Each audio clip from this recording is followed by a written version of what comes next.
welcome to another packed episode of the NDTV Auto Show. I'm your host Mugdha Mishra. We will get you the review of Yezdi Roadster, Hero Xoom 160 and the walk around of BMW iX3. If you are in the market to buy a car, we will tell you after the goods and services tax revision how much is your favorite car going to cost you. So tighten your seat belt and let's start this drive with the review of Hero Xoom 160.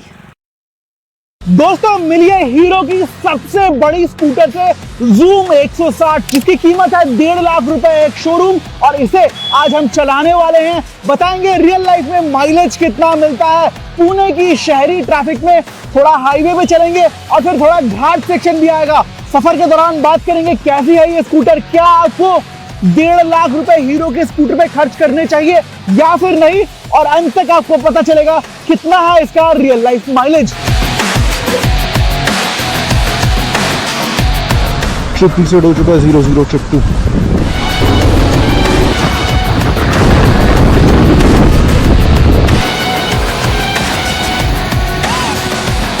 भाई बहुत इंतजार करा है hero ने, लेकिन देर आए दुरुस्त आए। Xoom 160 बाजार में आ चुकी है और शायद जीएसटी रिविजन के बाद कीमतों में भी थोड़ा सुधार हो। पहले से थोड़ी सी सस्ती होनी चाहिए Xoom की कीमत, जब भी ये आपको डीलरशिप पे दिखनी शुरू हो जाएगी, जो मतलब मुझे लगता है फेस्टिव सीजन तक हो जाना चाहिए।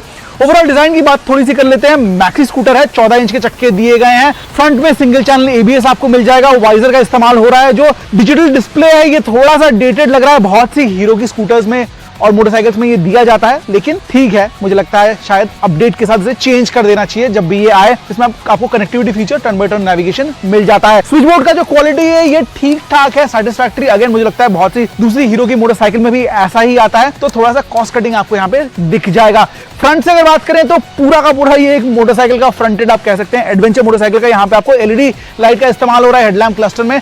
यहाँ पे डुअल चेंबर में हेडलाइट्स को प्लेस किया गया। हालांकि जो इंडिकेटर्स है ये हैलोजन दिए गए हैं और मुझे यहाँ पे हीरो से थोड़ी बेहतर काम की गुंजाइश जरूर थी। आपको बहुत सारा प्लास्टिक फ्रंट में दिख जाएगा। काफी भारी भरकम ये है स्कूटर, 142 किलो की है ये, मतलब एरोक्स जो इसकी क्लोजेस्ट राइवल है उससे ये 16 किलो हैवी है। और ये आपको दिखता है जब आप रोड पे चलाते हैं या फिर आप इसे पार्किंग स्लॉट से निकालते हैं तो आपके हाथों पे ये फील होगा कि ये भारी स्कूटर है। लेकिन अच्छी बात यह है कि मात्र 7.87 मिलीमीटर का सीट हाइट, जिसका यही मतलब होता है कि अगर आपकी हाइट 5 फुट 2, 5 फुट 3 भी है तो आप यहाँ पे काफी आराम से बैठ सकते हैं। बीचों बीच यहाँ पे 7 लीटर का फ्यूल टैंक दिया गया है और इस फ्यूल टैंक को बीचों बीच रखने की वजह से आपको फ्लोरबोर्ड एरिया नहीं मिलेगा। लेगरूम की बात करूं तो आप पीछे भी रख सकते हैं, सामने भी रख सकते हैं, लेकिन स्पेस यहाँ पे लिमिटेड दिया गया है। सीट की कुशनिंग अच्छी है, 2 लोग आराम से बैठेंगे और पीछे वाला सीट काफी चौड़ा और लंबा भी है। जो इंजन है बिल्कुल नया है, 156 सीसी का single cylinder liquid cooled 4 valve engine जो बनाता है 14.8 हॉर्स पावर, 14 न्यूटन मीटर का पीक टॉर्क जोड़ा गया है सीवीडी ट्रांसमिशन के साथ। और परफॉर्मेंस काफी अच्छा है, आपको 70, 80, 90 किलोमीटर प्रति घंटे की रफ्तार काफी आराम से ये पकड़ती दिखाई पड़ेगी। हाईवे पे आप 100, 110 पर आराम से क्रूज कर सकते हैं। लेकिन स्कूटर भारी है तो मतलब यही होता है। पावर टू वेट रेशियो की जब बात करते हैं ये एरोक्स से काफी पीछे है। लेकिन जो मुझे बड़ा प्रॉब्लम लगता है वो है इसका ओवरऑल वाइब्रेशन। काफी ज्यादा वाइबी इंजन है और वो आपको हैंडलबार्स, फुटपेक पे जरूर दिखेंगे। चाहे आप स्टार्टअप की बात करें या फिर आप हाई एंड ड्राइव्स पे जाएं तो आपको थोड़ा वाइब्रेशन जरूर दिखेगा, थोड़ा सा अनकंफर्टेबल जरूर ये फील होता है। और हीरो थोड़ा सा वाइब्रेशंस को कम करने में काम कर सकती थी, लेकिन ये ओवरऑल राइड क्वालिटी जो है इसके स्पोर्टी नेचर के साथ भी जाता है। काफी अच्छी इसकी हैंडलिंग है, प्रिसाइज हैंडलिंग है। हालांकि सिटी ट्रैफिक से जो एजिलिटी की बात करते हैं वो थोड़ी सी कम जरूर आपको दिखेगी, क्योंकि सामने का डायनामिक्स काफी बड़ा है और चक्के भी 14 इंच के दिए गए हैं, तो आपको उतनी अच्छी फ्लिकेबिलिटी नहीं दिखेगी। लेकिन कॉर्नर्स पे जब आप निकलेंगे तो आप थोड़ा सा ज्यादा लीन कर सकते हैं, आप थोड़ा सा ज्यादा परफॉर्मेंस के साथ, थोड़ा ज्यादा स्पीड के साथ जरूर निकल सकते हैं। अंडर सीट स्टोरेज जो है वो लगभग 22 लीटर का दिया गया है, मतलब आप एक हाफ फेस हेलमेट रख सकते हैं या फिर आप उसे छोटे मोटे सामान रखने के काम में लगा सकते हैं। सामने एक बॉक्स भी दिया गया है, यहाँ पे आप छोटा मोटा सामान रख सकते हैं। जो यूएसबी चार्जिंग पॉइंट है वो सीट के नीचे दिया गया है। तो दोस्तों ये तो थी हीरो Xoom 160। तो चलिए आज का जो सफर था लगभग 100 किलोमीटर का, चेक कर लेते हैं माइलेज कितना आया।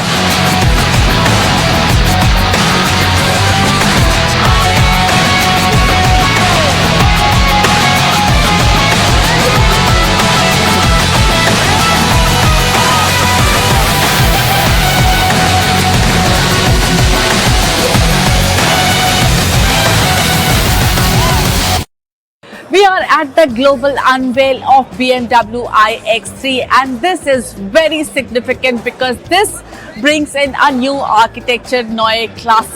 The first thing that you will notice is the front. It is completely new, and interesting thing, while earlier we had seen the kidney grille becoming bigger and bigger, but this time the kidney shape has gone back to the 1960s and is lot more smaller, lot more vertical, highlighting the length and the verticalness of this SUV. You will also notice that the nose comes a little bit sharper on the front, reminding of that shark nose that BMWs were known for.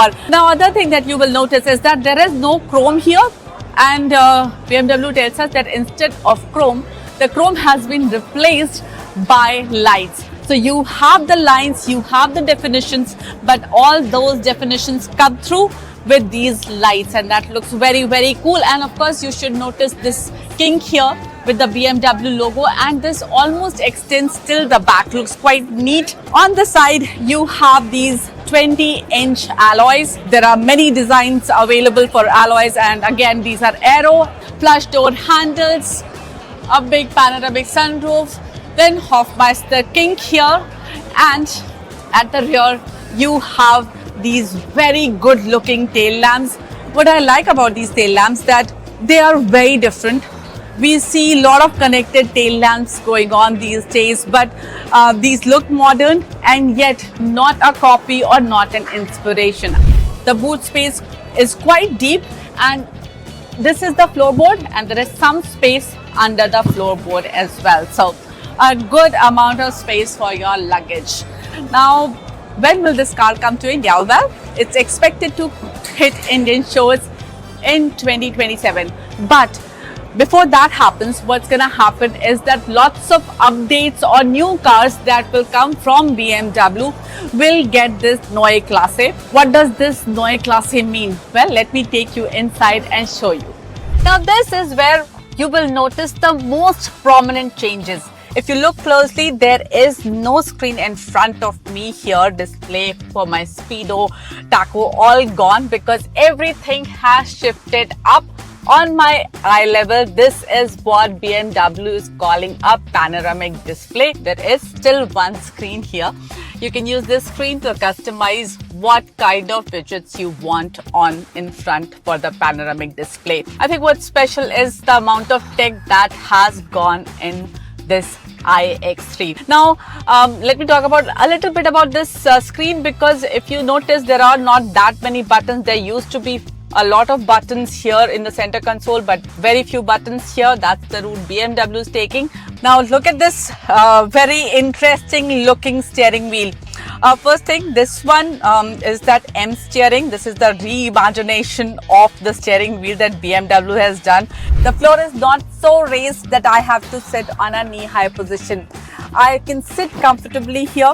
The seat is also not too upright, a comfortable seating position, and a big panoramic sunroof here for me to enjoy the view from the outside. Now, while there are no buttons in the front, and the front AC vent is controlled by the screen, at the rear you do have the manual control, so that's pretty good. Though for temperature you still have to use the screen. Now, BMW has been tinkering with the doorknobs over the last few years, and now we have a completely new way of opening the door. So that's what it is. Now let me tell you a little bit more about what range you will get, what charging options you'll get outside. The iX3 also denotes a completely new electric architecture. Till now, BMWs were supporting a 400-volt architecture, electric architecture, but this one supports a 800-volt electric architecture. BMW says this is one of their most efficient electric vehicle, and this will give you a full charge range of around 805 kilometers. We will test it, how much it actually gives, but 805 looks very, very good on paper.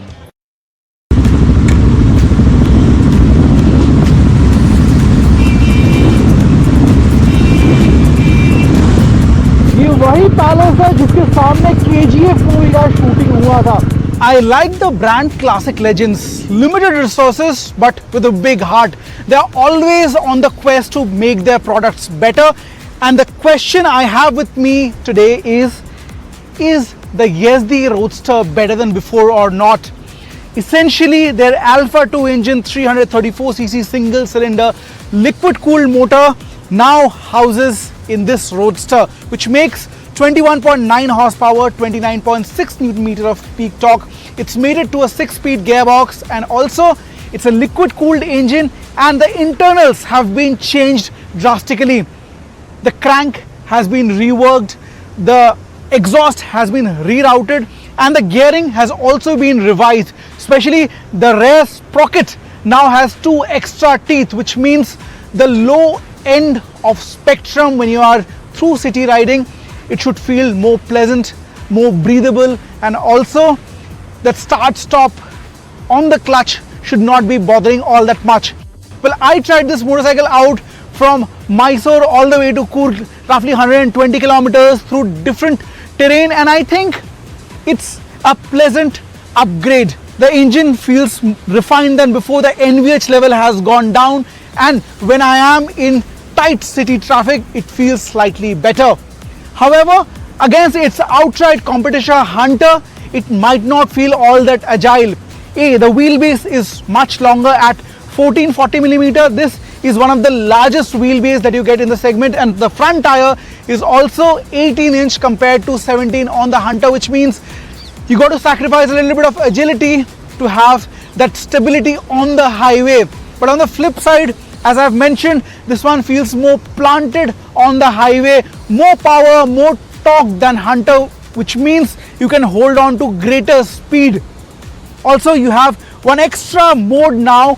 Power mode has been introduced, which essentially unleashes the engine. If you're riding in the city or eco mode given here, it kind of cuts off the rev limiter at around 6,500 RPM, which effectively means in 6th gear you can touch between 100 to 105 kilometers per hour. Whereas in power mode, you whack the throttle open, give it some beans, it can go all the way to speeds over 125 kilometers an hour. It's one of the longest motorcycles, largest wheelbase, add to that 795mm seat height, and also the weight on the higher side compared to the Speed T4 and the Hunter. It's slightly difficult on your limbs, especially in the cities. Also, roadster styling for the handlebar, which is quite wide for my liking. In cities, the taste is different, the feel is different. However, for day-to-day riding, you might just feel a little too painful for your arms. Among other significant mechanical changes, the rear wheel, which gets 17-inch in fact, now these are wider. It has an increase from 130 section to 150 section, which again effectively means you have better stability, more contact patch when you are on the highway, and that's always a good thing. Company also says the subframe has been revised, and that kind of should help onto the handling bit. But overall, what I like here is the paint finish. It has improved. The overall fit and finish has improved, especially compared to the Javas and Yezdis that arrived almost 5 years back into the scene. Now this rear seat, it's little small for my liking. The pillion might not have all that comfort for their back, but this is replaceable. Using few hooks here and there, you can replace this, you can move this out, which means you will have a bobber styling. The fender has been reworked. It's abruptly chopped off, might not be to everyone's liking, but it goes with the overall aesthetics. The final bit is the suspension, especially the rear. Company says the rebound, the compression, the internals have been reworked, but I still find it quite hard for day-to-day usage, which means small undulations, potholes, you would find them bumpy in day-to-day riding. During our test run today, we could achieve a mileage of around 28 kilometers to a liter, which I think is decent and will improve with servicing. It's a fresh motorcycle. That was a quick review of Yezdi Roadster. Hello and welcome to NDTV Auto. If you are planning to buy a 4-wheeler or a 2-wheeler, well, this festive season could be the right moment to invest in a new vehicle. GST 2.0 kicks in on 22nd of September, which means revised prices, effectively lower price than before. Well, small cars under 1500cc diesel and 1200cc petrol spanning under 4 meter length is now at flat 18%. Rest, the market shifts to 40% flat. Similarly, for motorcycles under 350cc, the GST revision has been at 18%, and for all others, it's at 40%. So let's start with the biggest manufacturer out there, Maruti Suzuki. The Maruti Suzuki revised prices range for the highest in Swift and Fronx see a revision of upwards of 1 lakh rupees, and for all other cars, the price now has been lowered by around 50,000 to 80,000 rupees. Moving on to Hyundai, the price revision on Venue and i20 has been over a lakh, whereas all other cars ranging from Creta, Alcazar, Aura, Nios range between 70 to 80,000 rupees. The Hyundai Tucson has also been a huge gainer of GST 2.0 with a revision of lowered price of up to 2.40 lakh rupees on the ex-showroom. If you're planning to drive home a Mahindra, the new rates are very encouraging. Especially all the SUVs in the portfolio now have a reduced price of at least a lakh. The likes of Bolero, 3XO and Thar rear wheel drive range between 1.25 lakh to 1.56 lakh reduced from earlier, whereas all other cars in the portfolio go to the 40% bracket and they have a reduced price from 1 lakh to 1,45,000 rupees. Moving on to Tata Motors, now the Altroz can be availed at a reduced price of up to 1,10,000 rupees, whereas cars like Tiago, Tigor, Punch and Curve have a revised price of a reduced amount of up to 80,000 rupees. Whereas SUVs like Harrier, Safari and Nexon are now at a reduced price of up to 1,55,000 rupees.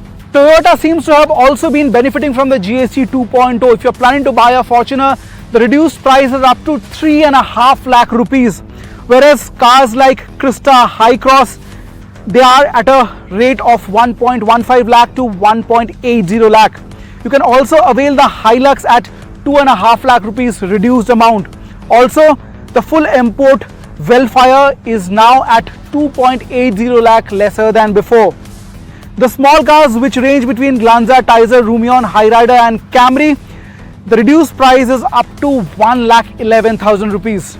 Let's move on to Kia now. If you're planning to buy Sonet or Ceros, the reduced amount is up to 1,86,000 rupees.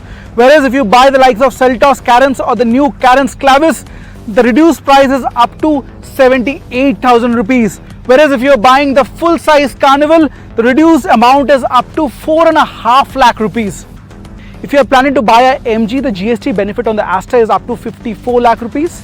On the Hector petrol and diesel is up to 1.5 lakh rupees, and on the full size Gloster it ranges up to 3 lakh rupees. If you're planning to buy the entry level SUVs from Renault and Nissan, the GST benefit on Kiger and Magnite is up to 1 lakh rupees. Talking about Skoda India, if you're planning to get the Slavia or the Kushaq, the benefits range around 60 to 70,000 rupees, and if you're planning to get the full size Kodiaq, the discount goes all the way to 3.3 lakh plus some festive benefits as well. While that has been largely the story of four-wheelers, let's move on to two-wheelers, and starting with Hero. If you're looking at a higher capacity motorcycle, especially the 210 or the 250 like the X-Pulse, Charisma or the Extreme, the GST benefit is up to 15,000 rupees, whereas entry level models like Glamour, Passion, Splendor, Xoom, the GST benefit ranges anywhere between 5,000 to 10,000 rupees. Next up with Honda, if you are getting a 350cc motorcycle, they have the range of Highness, CB and the RS. The GST benefit is in the ballpark of 19,000 rupees. And if you're getting a 200cc motorcycle, which includes NX200, Hornet 2.0 or even the SP160, the GST benefit ranges between 10,000 and 13,000 rupees. Whereas the entry level models like Shine or the newly launched Hornet, Livo, Dio or Activa, the GST benefit ranges between 5,000 and 8,000 rupees on the ex-showroom. GST 2.0 seems to have a bittersweet reaction on Royal Enfield. While their large selling portfolio of 350s are benefited with GST 2.0, the high capacity motorcycles, which includes the likes of 450 series based Himalayan and also a bunch of 650 motorcycles, they see a price hike due to the jump from 28% to 40% bracket. Now the Hunter, their entry level model, the price has been revised and it starts at 1,37,000 rupees ex showroom. So there has been a decrement of almost 12,000 to 18,000 basis which 350cc motorcycle you buy. The most expensive 350cc motorcycle in the portfolio remains the top-end Classic, which now retails at 2,15,000 rupees ex showroom. Moving on to the likes of Himalayan and Gorilla, which are based on the 452 Sherpa platform, the price revision ranges between 10,000 to 25,000 rupees. The Himalayan now is priced between 3,05,000 to 3,20,000 rupees. And the motorcycles in the 650cc bracket, namely the Classic, Shotgun, Super Meteor, now their price revision has been in the ballpark of 30,000 rupees on the higher side. Now Bajaj hasn't elaborated on the model-wise price reduction, but they say their motorcycles will be cheaper by up to 20,000 rupees, presumably the top-selling Pulsar 250. However, we see Bajaj will be hugely impacted by the same GST 2.0 since they sell a whole lot of 350cc plus motorcycles which range between Triumph, KTM and also the Pulsar 400 along with the Dominar 400, which see an upward revision of around 15,000 to 30,000 rupees. If you're looking to get into the sporty segment with the Yamaha, then good news is the R15 now comes under 2 lakh rupee ex showroom price bracket thanks to a price reduction of up to 18,000 rupees. Similarly for MT15 and FZS, the price reduction ranges between 12,000 and 15,000. If you're planning to get one of the scooters from Yamaha, well, Razia and Fasino are in the ballpark of 7,500 to 8,500, whereas the Aerox revised prices now go down by almost 12,500 rupees. Well, two other big manufacturers who have not come out clearly with their pricing strategy for the models have however said that they'll pass on the entire GST benefit to the customers are TVS and Suzuki. We also expect the entry-level models from Suzuki and TVS to go down by a ballpark of 5 to 10,000, whereas higher capacity over 200cc to 350cc, they will be reduced at a ballpark of around 15,000 rupees ex showroom. Well, that was a roundup of how the auto industry is shaping up to implement GST 2.0, a quick summary of all the two-wheelers and four-wheelers on sale and how price will be decided once the GST 2.0 kicks in. What are your thoughts? I would love to know, and which of these cars have you zeroed on? Do let me know in the comments box below. Thank you so much for watching this video. I hope you liked the show today. If you want to watch auto-related content, join us on our YouTube channel NDTV Auto. Don't forget to subscribe and press that bell icon so that you get notified every time we upload a video. I will see you next week. Till then, take care. Bye-bye.